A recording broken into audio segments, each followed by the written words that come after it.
On this video, I'm working my way through Veatch's chapter on respect for persons. So in this chapter, Veatch is trying to show us the tension that sometimes occurs between the Hippocratic tradition and these Kantian principles, Kantian duties. He's particularly interested in cases where there is tension, where you've got the kind of situation that I have talked about under moral realism, where you've got conflicting duties and you're going to have to decide which one you're going to honor. In moral realism, of course, you're always suggesting that the one you don't honor, you're going to be guilty for. He's not interested in that question about guilt, but he's looking at very similar kinds of questions that we've put under moral realism. Probably the most important thing to understand in terms of how he's organizing the chapter is that he wants to open up what he calls respect for persons. This is what I've referred to as autonomy itself. Then there's just simply two different traditions, the way this is being taught these days in medical ethics.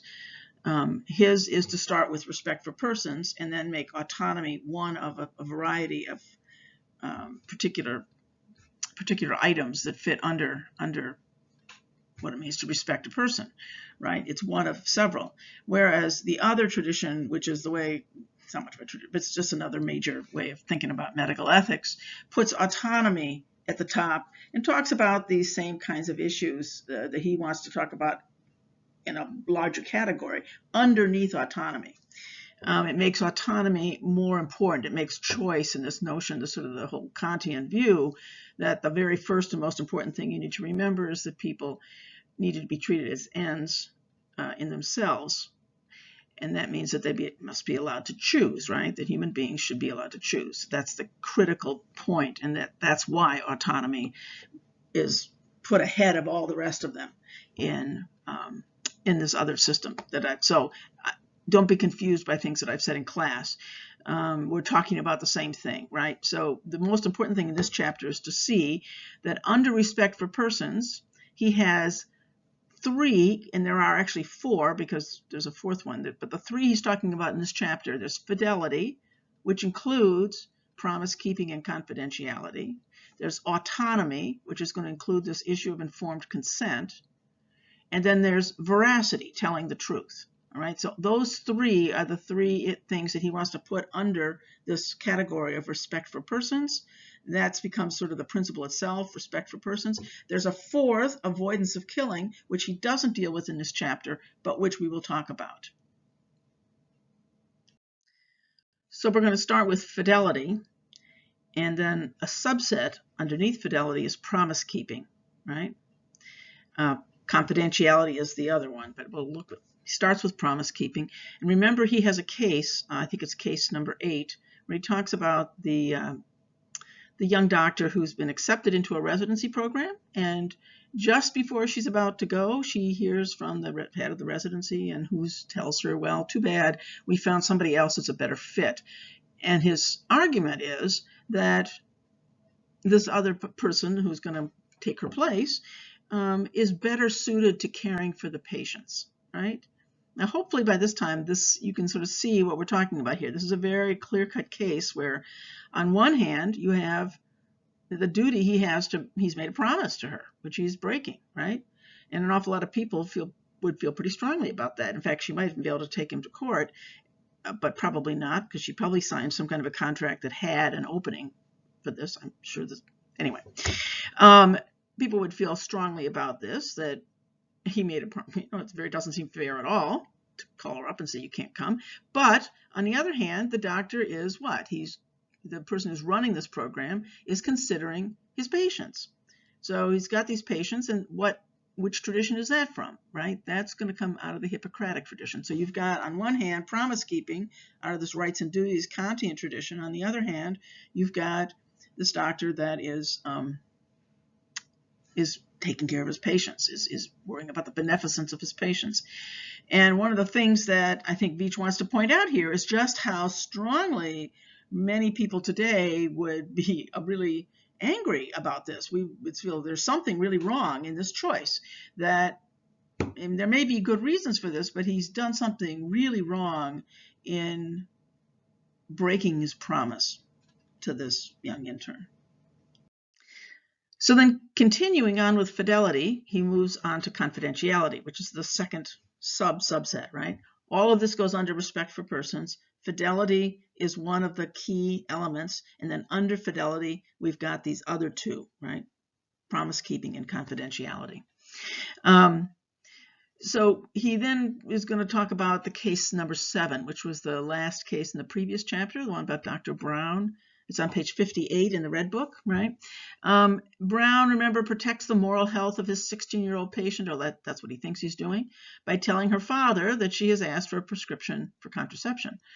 Not from Dr. Brown. So she actually gone to a clinic, right, to get this, even though Brown has obviously been her doctor. But what happens, which she clearly doesn't know, is that the clinic, in giving her the contraceptive, the drugs, has to alert her main physician, her regular doctor. And so that's how Dr. Brown finds out about it. He's known her for ages. He knows the family, right? And he now is going to take it upon himself in a very classic sort of Hippocratic way, Hippocratic oath. This is from 1970, right as these things are shifting. Dr. Brown, I think he said, was 63, right? So he's been totally raised in the Hippocratic tradition. And he also is in England, where, in fact, the English, the BMA, and the AMA at that point, codes say that the physician's duty is to maintain confidentiality, but with certain exceptions, including when the physician believes that it's in the patient's best interest to disclose, right? And so, in fact, the courts, even though this young woman is furious and she takes him to court, she loses. The courts support him in this in 1970. So, having given us these two examples, a couple of different cases, he now is going to give us a little history on this, right? And so he talks about how prior to 1980, the American Medical Association Code reads that all things seen or heard in the exercise of my profession which ought not to be divulged, I will keep secret and will never reveal, which sounds just like the Hippocratic, excepting for the most weighty reasons. Well, in the Hippocratic, of course, the weighty reasons would be what? They would be anything that would benefit your patient, which is exactly what Dr. Brown thought he was doing, right? Although it's interesting that in the AMA code up to 1980, the weighty reasons could include also protection of others, so which the Hippocratic Oath never has. There's no social dimension in the Hippocratic tradition. It's only the beneficence of your own patient, right? But weighty reasons could mean you're going to divulge because you've got to worry about the common good out there. In 1981, the code begins to speak of patient rights, right? By 1984, the American Medical Association changes the final clause to reflect only social responsibility. So it cuts out the idea that a weighty reason could be protecting the moral health of your patient, which is what Dr. Brown was doing, right? So now it says, I will not divulge except when a patient threatens bodily harm with reasonable probability that he will do it. So individual is overridden here. Beneficence is to the public. This, of course, became a real issue, this business about revealing what you'd heard from your patient, confidentiality, breaking confidentiality in terms of reporting HIV. This was a huge issue, and now it depends on what jurisdiction you're in. I'm not sure. I mean, I looked at the newer text to see if this had changed in his description on it didn't, and I don't know. I would be surprised. I actually thought that, in fact, in general, you did have to report this if there was any reason why you thought other people would be endangered by it. But according to him, it changes from legal place to legal. You got to check out what the legalities are for wherever you are. But the main point here that I want to bring up is that if the physician is in a jurisdiction that requires reporting, then fidelity to the patient requires making sure that you mention the reporting requirement before the patient gets tested, so that the patient knows that if he does he does come up with the HIV that is going to be reported, right? So they can opt out if they want to ahead of time. I just wanted to say that this is very similar, and you may well know this, to the Title 19 requirements, Ecostavis, well, everywhere. But we're here, faculty and everyone who works here now has been advised that we're required to report any sexual bias incidents. So whether the student wants us to tell or not.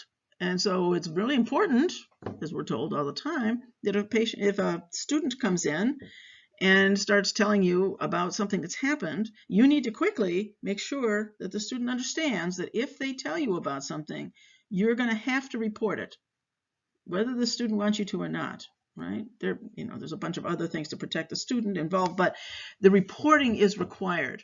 And again, this is part of this business about social accountability getting built into some of these things. So confidentiality is not absolute, but fidelity demands that you honor fidelity by letting the patient know, or the student know, whatever the situation is, that they have an option not to tell you. Just don't tell me if you don't want this to be reported. So in case 9, he's going to set this up, right? The confidentiality versus the Hippocratic benefit to another patient. It's a little different, but he wants to show these same kind of tensions. And you will remember this. This is the case where you've got a doctor who has 2 patients, and it turns out that the male comes in to have the physical exam that used to be required for a marriage certificate. You had to have a physical exam, and he's gay and apparently carries STDs, and then he discovers that the intended wife is actually another one of his own patients. And now he's not sure what he ought to do, right? So we see this whole situation where he's trying to figure out what he ought to do.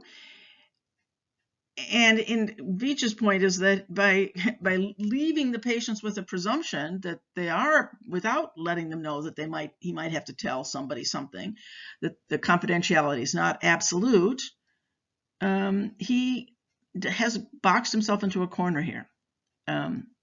And in 2 ways. I mean, you can have the tension here between the conflicting duties, confidentiality to the guy who's just come in for this physical. You can break that because he wants to benefit his other patient. He feels a Hippocratic obligation to tell her about this guy. Or you could also say that this is a conflict between both Hippocratic benefits, because it's not going to be in the man's benefit if he tells, never mind the confidentiality business. So he's got conflict in both ways. But again, he's trying to, I think, make a point that you need to tell patients ahead of time if your obligation to protect others might override confidentiality expectations. So I think that's what he's trying to say here. Though it's kind of interesting to me that he describes this tension of duties as one that has no ideal solution. Now, I'm just being kind of petty about this, but he refuses to take on the moral realist argument, where you're not saying it's less good. The moral realist says, yeah, I've got duties here that conflict, and I'm going to have to do one or the other, and that means I'm going to be guilty for not doing the other one. He never quite gets there. He always kind of sticks with the one's less good. It never goes all the way, and we'll talk about this again later.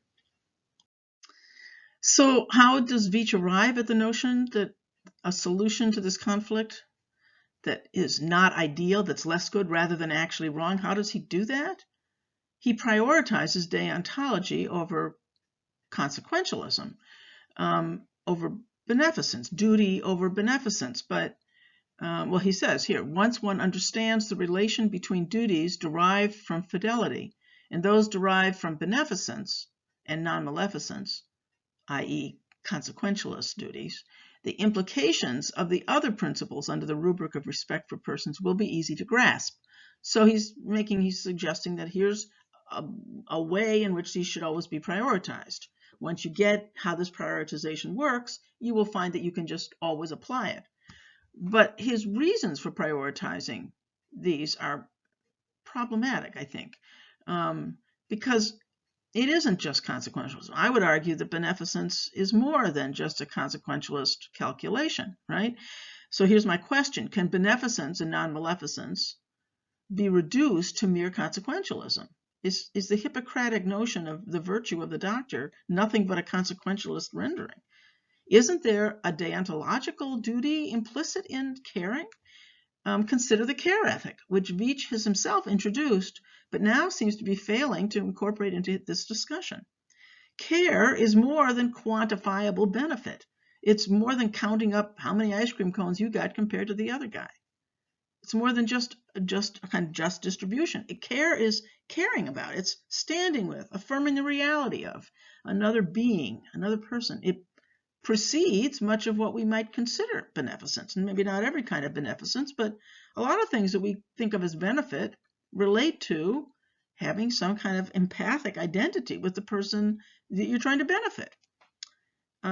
So to move from the observation to metaphysical analysis here, and here's the way we can apply the quadrilateral to this. Perhaps Veatch's failure to see that beneficence, at least in my view, failure to see that beneficence is more than just quantifiable calculation is the result of his own moral formation in the Enlightenment tradition, right? So here you observe how a person is thinking, and then you try and say, okay, so what does that tell me about the traditions that are dominating their own moral formation?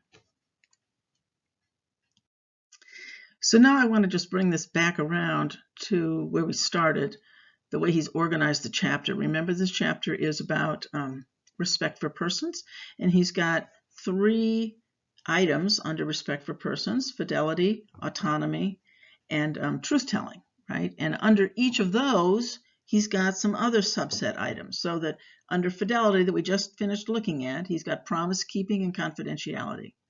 Now we're going to come to autonomy, and he's going to just talk about how rights function around this notion of autonomy. But the key thing under here is going to be informed consent. That's going to sit under the autonomy item. And then finally, he's going to talk about truth-telling or veracity. That's the 3rd item. And then there is a 4th, but it's not in this chapter, right? The 4th one is about killing. So we're just doing these first 3, fidelity, autonomy, and veracity. So we're up to autonomy now. And he wants to talk a little bit about rights, and this is important if you haven't bumped into this somewhere else before. You can talk about negative rights or liberty rights and positive rights or entitlement rights. I like that, entitlement rights, because it tells you exactly what it is. Negative and positive, though, is the way they're usually referred to. Autonomy is normally viewed as it is a negative right. It's the right to be left alone, to be allowed to choose and do what you choose without obstruction, right? Autonomy is a right to do, right for whatever I want to do, right? Or a right from, maybe that's a better way. I'm free from intervention, right? Of course, it's limited by similar rights of others. You don't have a right to do that which would impinge on the rights of other people to choose and do, right? So you have to, that limits it, but it's a negative right.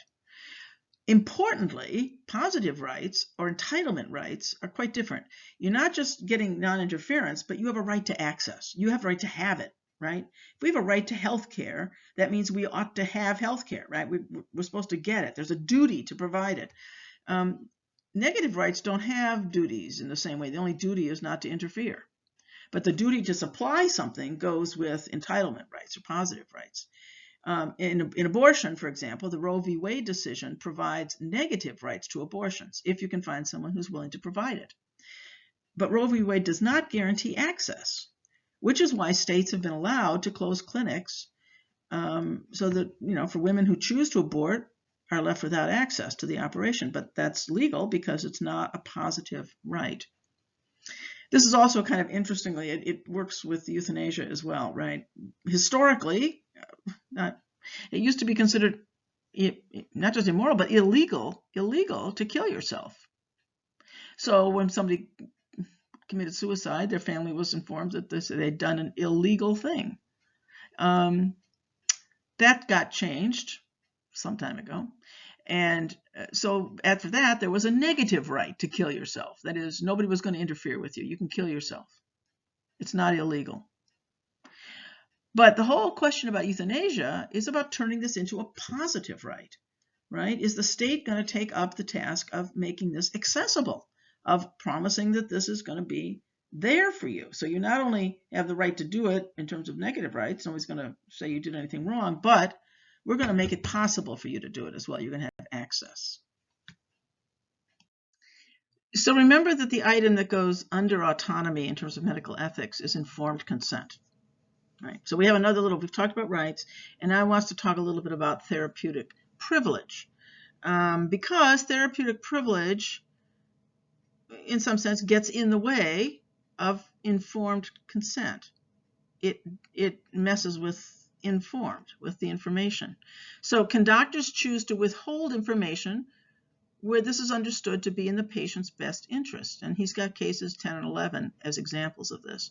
One is withholding information because you're afraid that if you tell the patient about some very improbable but possible negative consequences, the patient might decide not to go through with this, whatever the surgery is or whatever the treatment is, which they really need. And in all probability, they're going to be a lot worse off if they don't do the treatment than if they're, if they're holding off because they're afraid of these negative consequences. And for a long time, doctors have taken it upon themselves from a Hippocratic perspective to say it's in the benefit of my patient to have this surgery, and I don't want to scare them away by mentioning a consequence that almost never happens. But, it could happen, right? So that therapeutic privilege is what it's called when the doctor decides not to say something because they don't want to discourage you from opting in. You can also do this the other direction, right? This is going to be case 12, overplaying possible negative consequences. So here you've got this patient, I think 12 was the one about the person who's obese, and the doctor's trying to scare them into going on a diet.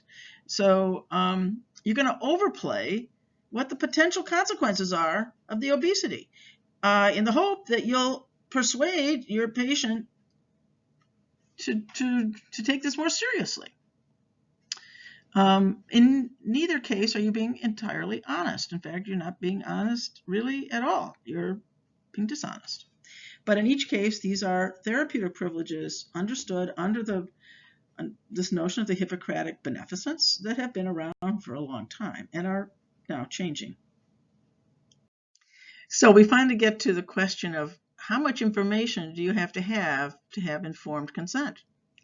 Obviously, there's no way you can give a person complete or 100% information unless they happen to also be a doctor and understand the procedure as well as you do. So the question is how much is enough, right? And there are different standards for this. And again, he's trying to show the development towards the reasonable person standard, I think. The professional standard is the old Hippocratic tradition. And here the notion, well, it's not. It's more limited than Hippocratic would be just what this particular doctor believes is beneficial for this particular patient. The professional standard is you'll disclose what your colleagues who would be similarly situated, faced with the same situation, would have disclosed in similar circumstances, right? So you have to sort of figure out, well, this is when doctors will go and talk to their colleagues. So what would you say? How much would you tell them? What do they need to know? So you're trying to figure out what it is that the doctors in general, as a group, think people need to know in order to give consent. All right, that's the professional standard. It's derivative from the Hippocratic. It's not just singular. It's a group. The reasonable person standard. And he's got a case. There's a legal history to this, Canterbury versus Spence. The physician must disclose what a reasonable patient would want to be told or would find significant, even if none of the physician's colleagues would agree. All right, so this is up to you now individually to figure out what a reasonable person would want to know. And there's an interesting case in here where he talks about some guy, Dr. Fadden, who went out and asked a bunch of people, what would you want to know? And discovered that they wanted to know a whole lot more than he and other people thought they might want to know, right? So that's kind of pushing the line towards knowing as much as you can, get as much information as you can. The subjective standard is an interesting one. And again, I think this is derived from feminist thinking as much as anything else, but it's the idea that taking into account what the patient would need to know. Now, of course, you can never know this perfectly, but it's the idea that you're trying to figure out what would be important to this patient to know. What do they need to know? And I think this is particularly important when we start talking about cultural competency, because there are real variations here about what would matter to a person, and in fact, who should know it. We're going to find that, in some situations, some cultural situations, all our notions about autonomy are turned upside down by very different communitarian notions of self. So we'll talk about this when we get to spirit. But the subjective standard, it seems impossible to somebody like Veatch. He's like, what is this anyway? How could I possibly know what this other person subjectively needs to know? And isn't that a dangerous, as dangerous as the Hippocratic kind of, I don't know, it's just my opinion about what I happen to think. But I think it will be important when we start thinking about cultural competency here. Right, so we finally get to the third item, which is veracity, or truth-telling, right? Respect for persons means that you should tell them the truth. And again, we're going to see the Kantian ethic in opposition to the Hippocratic. So Kant, and here's one place where Veatch actually disagrees with Kant.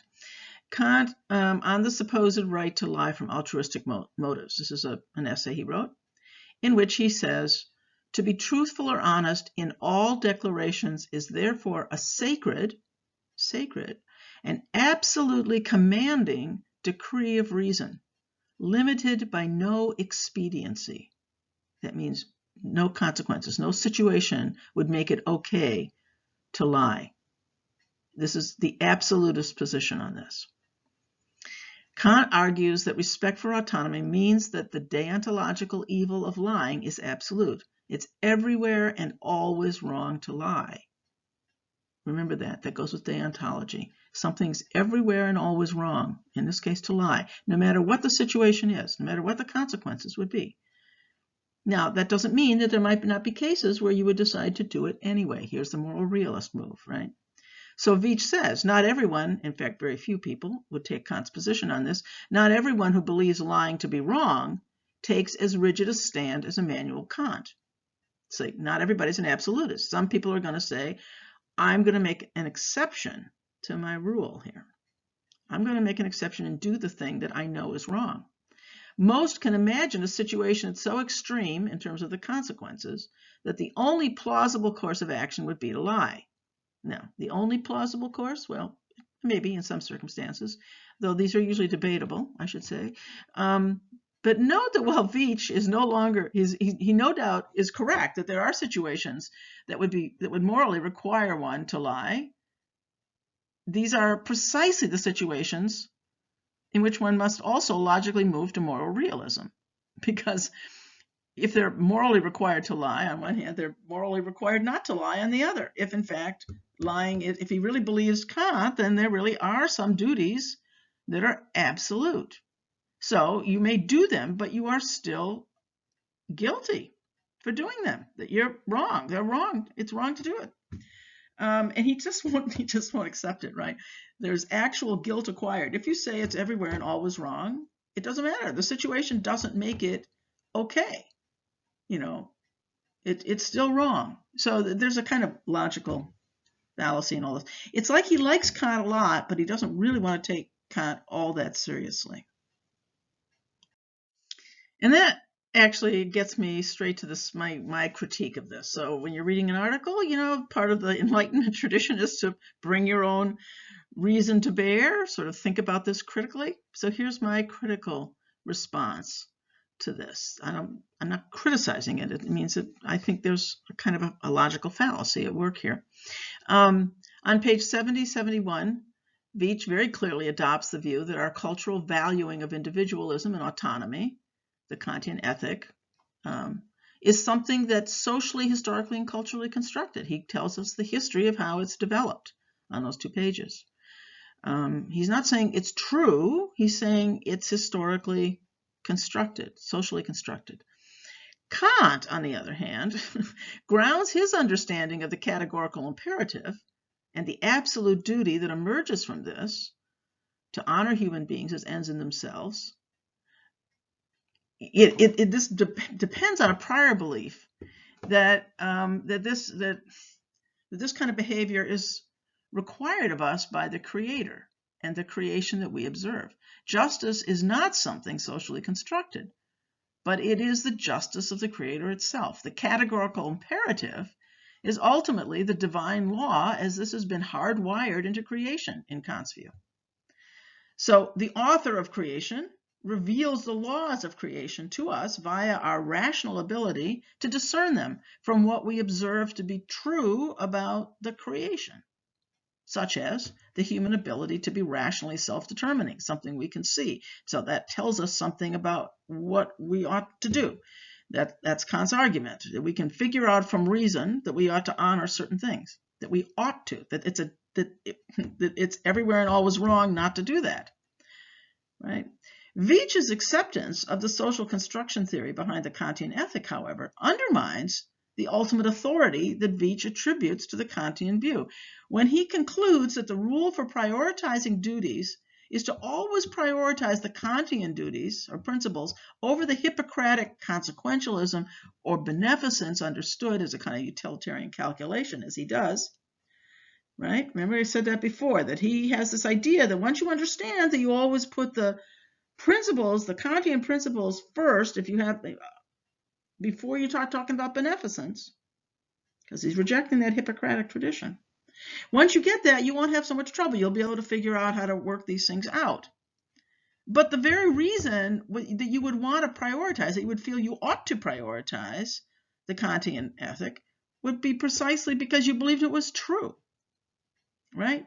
That as I said, he doesn't really take it that seriously. When he says you're not really guilty, it's everywhere and always wrong, so Kant says, but it's not really. It's not really. I mean, that's the question. If Kant Kant, just like the founding fathers of this country, believed that there was a creator behind all of this. That is what gives this moral claim its moral ground. It's not just a preference that we have as a society. It's actually morally true or not morally true, right? And Kant's very big on the idea that there are some things that are morally right and other things that are morally wrong. And it's not just because some people think so, or even a lot of people think so. But Veatch thinks that it's morally right or wrong because a lot of people think so. But the very thing that he thinks is morally right or wrong is precisely this idea that there's this ultimate truth about morality. So that's my critique on this. I have a couple more things to say. So Veatch is interested in trying to account for what has been a vast change since the 1970s in our way we think about medical ethics. Really a huge shift. And he's kind of asking some of these meta-ethical kind of questions himself. What accounts for this shift? And he thinks, well, maybe this isn't the shift that he thinks it is. He thinks that this is a real shift. I think the second one, the shift within the medical community from a Hippocratic beneficence to adopting this Kantian ethic of respect. That people have, and he uses the example here about lying not being acceptable in case 12, that we felt strongly that young woman who didn't get the residency because she'd been lied to, that there's something about that that's wrong, that's really wrong. And that notion of the really wrongness of this thing, the act itself, not just the consequences of it, that he thinks that this has kind of taken hold, that we're thinking in a much more Kantian way now. Or he says it's also possible that there are people thinking in a more Kantian way, but that the way the medical profession is really thinking about this is still in terms of calculation. They're saying, well, because people have these beliefs, we have to change the way we're operating. We'll still use this Hippocratic notion of beneficence, but to get what we want, the benefit, we have to be honest. We have to do these other things, or people won't respond in ways that are good for them, right? So this is not a critical question, but it's an interesting question that he raises for himself. I wanted to end this with a little piece on the UNESCO Universal Declaration on Bioethics and Human Rights, which he talks about quite a lot. He talks about it in the Red Book on page 21 and page 80 in the 3rd edition, and in the Blue Book on page 146 to 148. It's clear that this is a 2005 update of the 1948 Universal Declaration on Human Rights from the United Nations. And he sees this as the go-to, the best thing we've got out there right now, I think, in terms of some kind of declaration. And there's 2 reasons why he believes that this is particularly useful. The first is that it can plausibly be seen as speaking for all countries of the world. Plausibly. All those countries that are involved in the United Nations, at least. I don't think it is for all nations of the world, but it is for many nations of the world. And it's certainly one of the first attempts, building on what was the first attempt in 1948, to make some claims about human rights that have been incredibly important in terms of the development of many countries at this point. So, plausibly speaking for every country. It also is produced by a public entity, the United Nations Economic, Scientific, and Cultural Organization. That's what UNESCO stands for. Rather than emerging from a particular oath from a particular professional group, a guild, this is got a much broader base to it. You got a lot more perspectives being threaded into it here. And I think he sees this as a much more powerful declaration. I mean, these different codes and oaths can conflict. You get, some come from a guild over here and another from another group over here, and they may not agree, and they both put their codes out there. And what do you do if you're a member of the AMA, but it doesn't agree with what the federal law is on something? I mean, these can be problematic, but this has a very wide breadth to it, distribution. I also wanted to add this last piece. It comes out of the 4th edition, the later book, again showing just how much he likes this declaration. But he does a comparison there between what it says in the UNESCO Declaration to the way in which the bioethical principles have been developed in medical ethics in particular. He wants to sort of say, here's what medical ethics looks like. And here we can see lots of support for what we're doing over here in medical ethics from the UNESCO Declaration. I'm not going to run through them here. This just, if you're interested in this, you can, his copy of this tells you where all the articles are and one or the other. You can find where you can find this stuff. But there is something, I can't remember, I think it was about confidentiality.